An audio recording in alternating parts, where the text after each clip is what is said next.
featuring orderly rows of apple trees, carefully laid irrigation tubing, and my handmade sign declaring, "Private property, no shortcut, no public park." On the opposite side were 3 residents from Maple Hollow Estates dressed in casual athletic wear, a double stroller nearby, and HOA President Barbara Keene, clad in a bright coral blazer paired with pristine running shoes that had clearly never seen a job. She glared at the 4-foot-high concrete obstruction that now completely cut off the HOA's designated community walking trail from the remainder of my orchard. "What is this?" she demanded, her voice dripping with anger. I emerged from behind a row of Honeycrisp trees, brushed the dirt from my hands onto my jeans, and gestured toward the barrier. "That," I responded evenly, "is what you call a property line."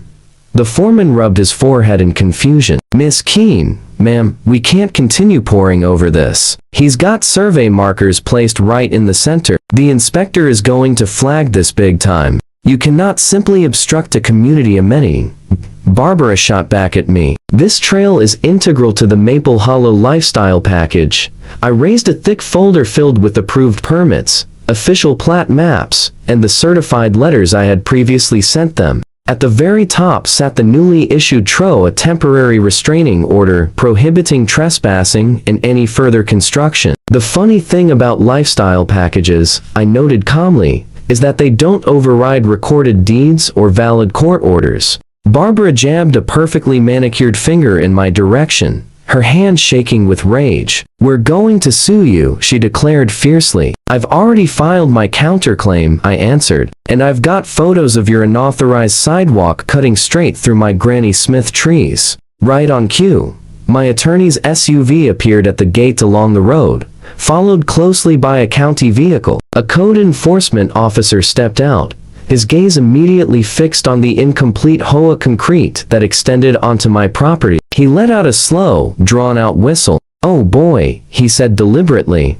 "They're really not going to like this report. My name is Mark Dempsey. I'm 50 years old, a widower, and I make my living growing apples. The Dempsey Orchard lies just beyond the town limits in Brookside County. 50 acres of trees, an old weathered farmhouse, a barn that carries the scent of hay mixed with engine oil, and a roadside stand offering cider, fresh donuts, and whatever specialty items my niece talks me into branding as artisanal. The place has belonged to my family for 3 generations. My grandfather planted the original trees himself. My father installed the irrigation system and expanded the operation. I returned after college when he fell ill and never left. For most of my life, the surrounding land consisted of open fields, dense woods, and a winding creek. Then the developers arrived, as they inevitably do, wearing sharp suits, flashing wide smiles, and tossing around terms like amenities and upscale rural living. They purchased the parcels to the west and north of my orchard and built a subdivision, named Maple Hollow Estates, an ironic choice, given that they cleared out nearly all the actual maples. Each home was some variation of a costly beige structure with stone accents. They erected an elaborate stone entrance sign, created a retention pond they marketed as a water feature, and, most significantly, formed an HOA. Enter Barbara Keene. In her late 40s, with an aggressively highlighted bob haircut, always attired as if attending a PTA meeting that could turn into a power grab, she rose to HOA president faster than anyone expected. Barbara cherished 3 things above all: group emails starting with "per the CC and Rs," phrasing that referred to our community footprint as though orchestrating a major expedition, and the notion of Maple Hollow residents enjoying carefully curated outdoor activities. Her challenge was that the only real outdoor option within Maple Hollow was looping endlessly around their retention pond. Then her gaze shifted to my orchard, my gravel access road,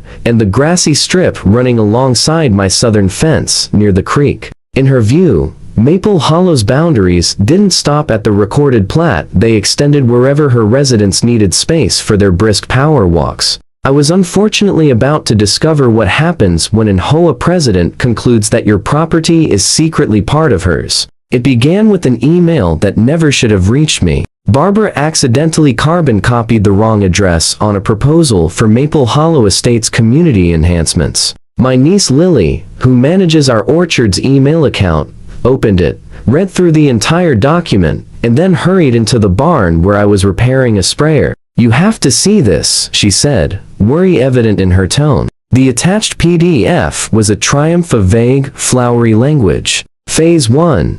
Maple Hollow Walking Network, a scenic crushed stone trail linking cul-de-sacs to natural features. Including the adjacent historic orchard property, it included diagrams, colorful arrows, and labels such as Future Scenic Overlook that pointed straight into my tree rows. I examined the map closely. Every natural feature they emphasized was situated on my land, not theirs. Absolutely not, I stated firmly. We figured basic respect for property lines and common sense would end the matter. How naive that was. 2 weeks later, I returned from delivering crates in town to discover orange survey flags strung along my southern fence inside my fence. A pair of workers in safety vests were spray painting lines on my grass near the creek. "Can I help you, folks?" I inquired. "Walkway project," one replied offhandedly. "HOA hired us. Easement's supposed to run right through here." "Easement?" I echoed.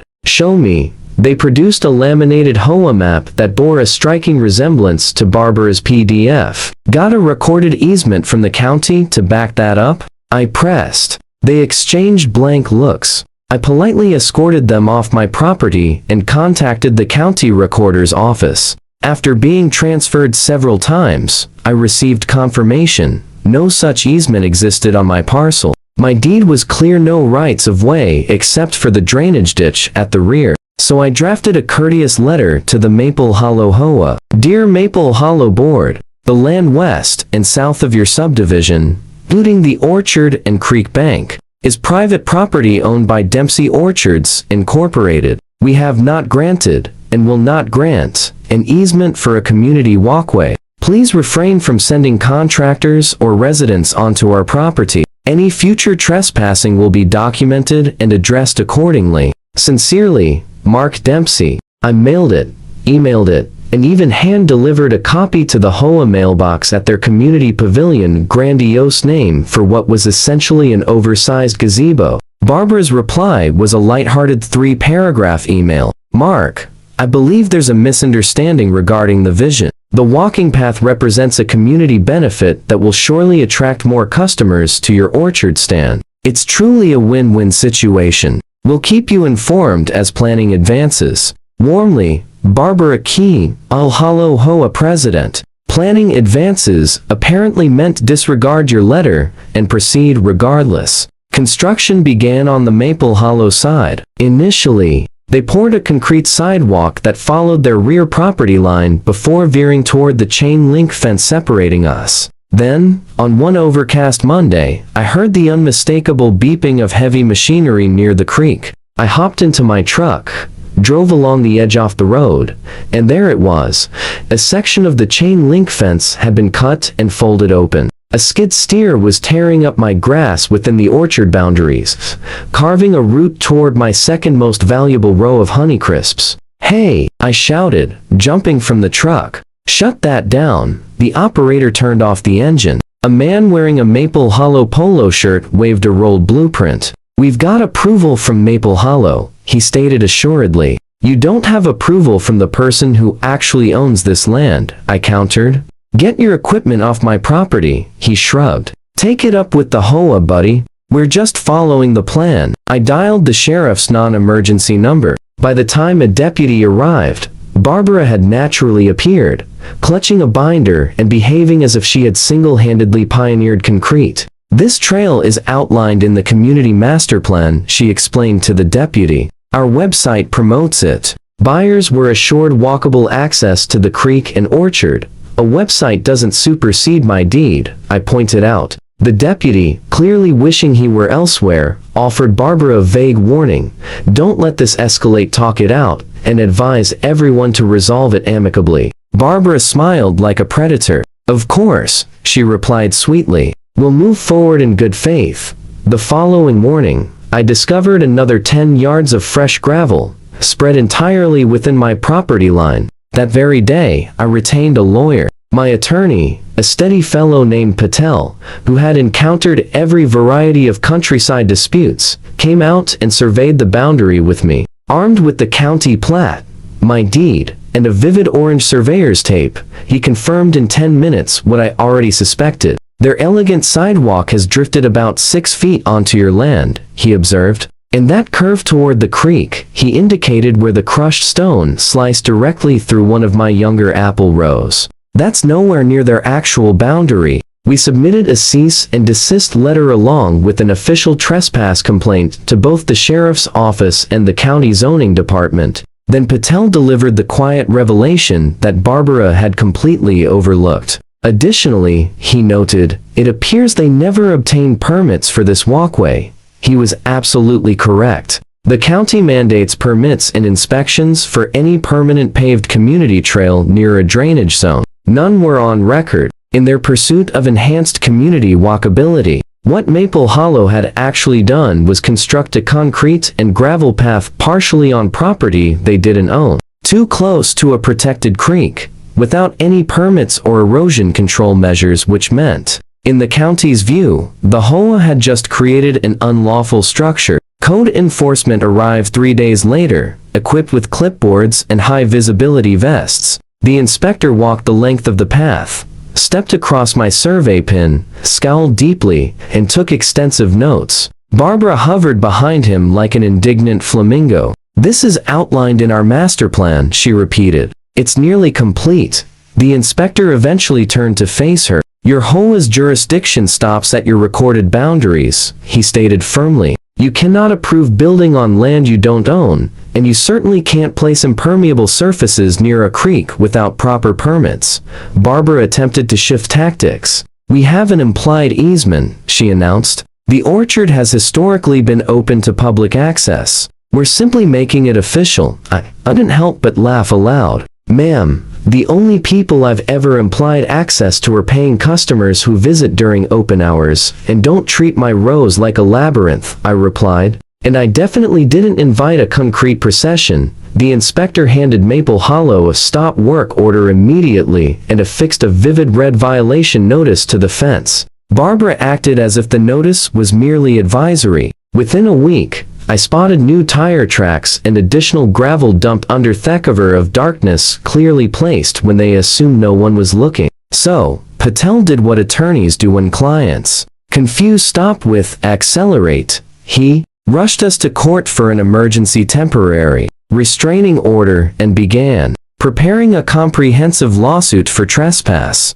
damages, and permanent injunctive relief. That's when Barbara finally grasped that she might face real consequences. Her reaction wasn't remorse. Her reaction was to escalate to the ultimate HOA maneuver. Maple Hollow Estates launched its own lawsuit against me. The HOA's filing was an astonishing showcase of overreach and sloppy legal work. They asserted that the community held a prescriptive right to traverse my property because residents had long enjoyed strolling near the orchard. In plain terms, a few joggers had occasionally used my gravel shoulder, and now they believe that granted ownership. They further argued that my orchard functioned as a quasi-public amenity they had promoted on their website. Obstructing the walkway which they had constructed was disrupting their residents' quality of life. The court should compel me to provide a permanent easement and eliminate any obstructions, specifically my newly poured concrete wall. Patel reviewed the complaint twice, then courteously phoned opposing counsel to inquire if he was truly serious.